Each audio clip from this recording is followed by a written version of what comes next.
Hello guys, welcome to Happy Streamers channel. Hope you're doing well. In this video, I'm gonna show you how to add music on Facebook profile. So guys, at first go to your Facebook.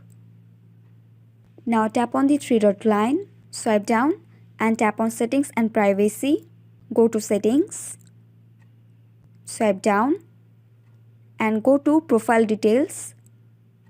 Swipe down and tap on add music. Tap on the plus icon in the right side of the corner.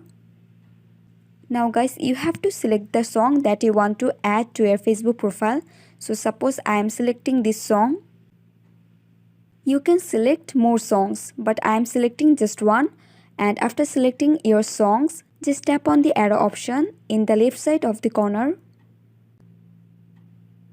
And then the song will be added on your Facebook profile. So guys, that's it. That's how you can do it. So guys, I hope this video was helpful to you. If it was, then please give a thumbs up and hit the subscribe button. And thanks for watching the video.